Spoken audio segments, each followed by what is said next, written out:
Welcome back. Today we're looking at 1988's Lady in White, which I think is a criminally underrated, underappreciated, and almost seems like unknown horror movie, Halloween-themed movie from the 80s. I recall my brother and I used to watch this a lot. I think when it was first on HBO or something. It's probably when we would have seen it. So 89, 90, 91. We used to watch it all the time and just be freaked out by it. It was just such a stunning movie. It's a hard PG-13 because there's some stuff in it that's pretty borderline graphic. But I think it's a great horror movie. It's a great ghost movie. I mean, I can't even really describe what it is, but it's got this great it takes place 1962 around Halloween. It's just got that fall feel, that autumn feel. Very good Halloween movie. Like if this isn't in your Halloween rotation every year during October, then I don't know what's wrong with you. I never actually owned a VHS copy of this. Like I said, we watched it. Maybe we copied it off of HBO onto a tape and watched it that way. I'm trying to remember.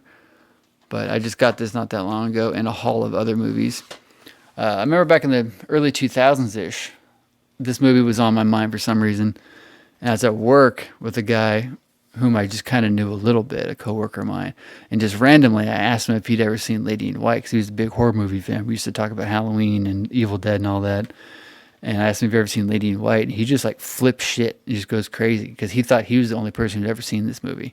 And so we talked about how much we loved it and how it was so underrated.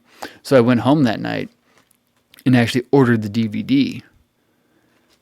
And then I got the DVD, and I told him, hey, yeah, I bought Lady in White DVD the other day, et cetera, et cetera. And I bought it off Amazon, of all places, back in the early days of Amazon. And then I want to say he went to try and order it too, but it was gone. It was sold out. And then after that, it went out of print. And the first edition of the DVD was selling for like over $100 on eBay. And then maybe 3 or 4 years passed, and somebody else bought the rights and released a new DVD edition. And then it stopped being so expensive. So I watch it every year, every couple of years. On DVD. I don't know if they've done a Blu-ray or anything else since, but I think this movie is criminally underrated. If you haven't seen Lady in White, I mean, check this thing out, man. Written and directed by Frank LaLoggia. It's got Alex Rocco, may he rest in peace, Katherine Hellman, young Lucas Haas. But this movie's great. I mean, seriously, check it out. I'll add a trailer in the description below. And I think even the trailers directly from this tape I've ripped, and you can see that on my other channel or in the description below. So that's 1988's Lady in White, criminally underappreciated, underrated movie. All right, appreciate you guys watching. Peace.